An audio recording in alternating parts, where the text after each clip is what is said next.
আসসালামু আলাইকুম। প্রিয় দর্শক, যে ঘটনার জন্য অথবা যে আলোচনার জন্য, বৈঠকের জন্য, যেভাবেই বলেন না কেন, আমরা সবাই অপেক্ষা করছিলাম, আপনারা অপেক্ষা করছিলেন, সেটা হয়েছে।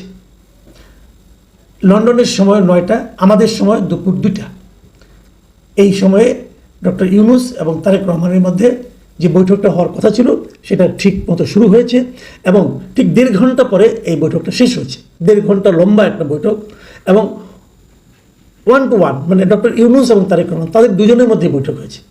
তার আগে অবশ্য দুপক্ষের মধ্যে কিছু আলোচনা হয়েছে, বাট সেটা ইনসিগনিফিকেন্ট আমার কাছে। এই দুই নেতার কি আলাপ হলো সেটাই এই মুহূর্তে সবচেয়ে গুরুত্বপূর্ণ। এই বৈঠকটা নিয়ে আলোচনা হচ্ছিল এই কারণে যে এই মুহূর্তে যদি আমি সামনে নির্বাচনকে ধরি, তাহলে নির্বাচনে এই দুই পক্ষের মধ্যে একটা দ্বিমত ছিল। ডক্টর ইউনূস আগেই বলেছিলেন উনি নির্বাচন দিতে চান এপ্রিল মাসে আগামী বছরের, আর তারেক রহমান চাচ্ছিলেন এবছরেরই ডিসেম্বরের মধ্যে নির্বাচন দেওয়ার কথা বলেছিলেন। কাজে এই বিরোধটা দূর করা দরকার ছিল।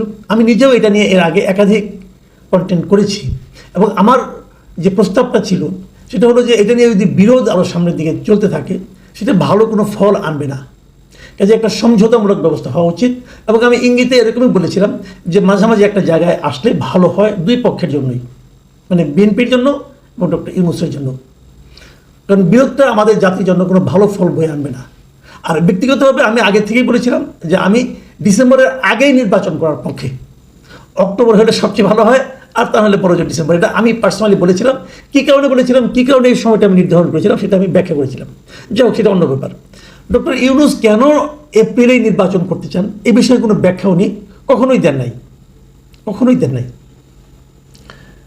এবার কি হলো, এই বৈঠকটা নাকি খুব, যতটুকু আমি দেখলাম, একটা যৌথ ব্রিফিং হয়েছে এবং সেই ব্রিফিংয়েও 2-3টা পয়েন্ট মাত্র তুলে ধরা হয়েছে এবং সেই ব্রিফিংয়েও এই কথাটাই বলা হয়েছে। এবং সে বরং আমি ব্রিফিংটা আপনাদের এই যৌথ ব্রিফিংটা পড়েই শোনাই কিছু কিছু জায়গায়, সেখানে কী বলা হয়েছে, কী বলা হয়নি সেগুলো আমি বলি। ওখানে তারেক রহমান প্রধান উপদেষ্টার কাছে বলেছেন যে উনি প্রস্তাব দিয়েছেন যে আগামী বছরের রমজানের আগে নির্বাচনের আয়োজন করার জন্য, এবং উনি এটাও বলেছেন দলের চেয়ারপারসন বেগম খালেদা জিয়াও মনে করেন যে ওই সময় নির্বাচন হলে ভালো হয়, মানে রমজানের আগে। রমজান শুরু হবে আগামী বছরের ফেব্রুয়ারির 19-20 তারিখ, এরকম সময় আর কি, তার আগে নির্বাচন হতে হবে, এরকম কথা উনি বলেছেন। জবাবে প্রধান উপদেষ্টা কী বলেছেন, এই কথাগুলি একটু মন দিয়ে আপনারা শুনুন। তিনি বলেছেন, আমি হুবহু পড়ে শোনাচ্ছি, তিনি বলেছেন তিনি আগামী বছরের এপ্রিলের প্রথমার্ধের মধ্যে নির্বাচন অনুষ্ঠানের ঘোষণা দিয়েছেন। সকল প্রস্তুতি সম্পন্ন করা গেলে 2026 সালের রমজান শুরু হওয়ার আগের সপ্তাহেও নির্বাচন আয়োজন করা যেতে পারে। আমি এই লাইনটা আরেকবার পড়ি, আরেকবার মন দিয়ে শুনুন। সকল প্রস্তুতি সম্পন্ন করা গেলে, যদি সব ধরনের প্রস্তুতি সম্পন্ন করা যায়, শেষ করা যায়, তাহলে 2026 সালের রমজান শুরুর আগের সপ্তাহেও নির্বাচন আয়োজন করা যেতে পারে। নির্বাচন করা যাবে তা না, যেতে পারে। তারপরে উনি বলেছেন সেক্ষেত্রে সেই সময়ের মধ্যে সংস্কার ও বিচারের বিষয়ে পর্যাপ্ত অগ্রগতি অর্জন করা প্রয়োজন হবে। অনেকগুলি কিন্তু শব্দের মারপেচ আছে, আমি আবারও বলি। কী করতে হবে, সেই সময়ের মধ্যে, মানে ওই নির্বাচনের আগের মধ্যে সংস্কার ও বিচারের বিষয়ে পর্যাপ্ত অগ্রগতি অর্জন করার প্রয়োজন হবে। মানে সংস্কারের বিষয়েও পর্যাপ্ত অগ্রগতি করতে হবে এবং বিচারের বিষয়ে পর্যাপ্ত অগ্রগতি অর্জন করতে হবে। আচ্ছা, বিচারটা কার উপর নির্ভর করছে? বিচারটা কে করছে? বিচারটা করছে একটা আদালত। তো আদালতের বিচার প্রক্রিয়ায় সময়সীমা নির্ধারণ করে দেওয়া কি যায়? যখন একটা বিচার শুরু হয় তখন সবচেয়ে প্রথম দেখার বিষয়টা কি? সবচেয়ে প্রথম দেখার বিষয়টা হলো সুবিচার। আদালতের প্রথম দেখার বিষয় হলো উনি সুবিচার করছেন কিনা। এখানে দুই পক্ষের আইনজীবী থাকেন, এখানে এই মামলাগুলিতে পাবলিক প্রসিকিউটররা থাকবেন। আর বিচারটা কার বিচার হবে? একজন ব্যক্তির বিচার, নাকি এক গ্রুপ অফ পিপুলের বিচার, নাকি একটা গোষ্ঠীর বিচার, নাকি একটা দলের বিচার? বিচার শব্দটা কিন্তু এখনো ক্লিয়ার না। আপনারা কার বিচার করবেন? তো সবগুলো বিচার আপনি 6 মাসের মধ্যে করে ফেলবেন, মানে পর্যাপ্ত অগ্রগতি সম্পন্ন করবেন আপনি? করতে পারেন, আমার কোনো আপত্তি নেই, হতেও পারে, সবগুলোই হয়ে যাবে। সেক্ষেত্রে কি সুবিচার নিয়ে প্রশ্ন উঠতে পারে না?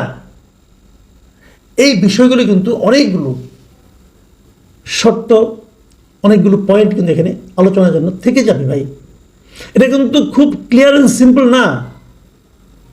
এখন যদি অগ্রগতি সম্পন্ন না হয়, অর্জন না হয়, তাহলে কি তারা নির্বাচন ডিসেম্বরে আপনার ফেব্রুয়ারিতে হবে না, রমজানের আগে হবে না? এই বিষয়গুলো আসলে ক্লিয়ার না, আমার কাছে অস্পষ্ট মনে হয়েছে। তো সমস্যা নেই কেন? আমার কাছে যেটা অস্পষ্ট মনে হচ্ছে সেটাকে বিএনপি আবার ক্লিয়ার মনে করছি।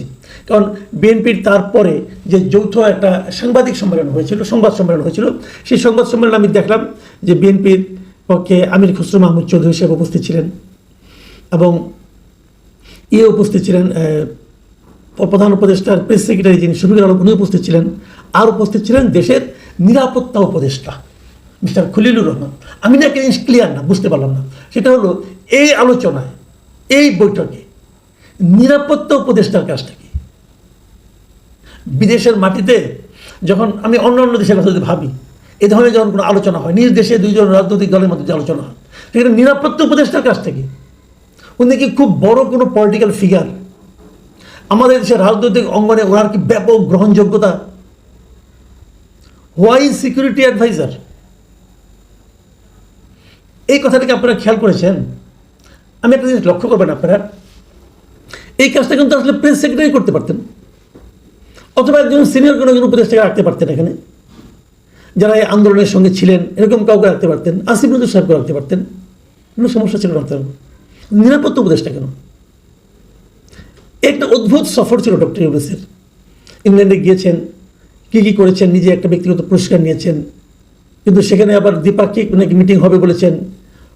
ব্রিটেনের প্রধানমন্ত্রী ওনাকে দেখা দেননি, আমাদের পররাষ্ট্র মন্ত্রণালয়ের কেউ ওনার সঙ্গে ছিলেন না, নিরাপত্তা উপদেষ্টা ছিলেন কেন?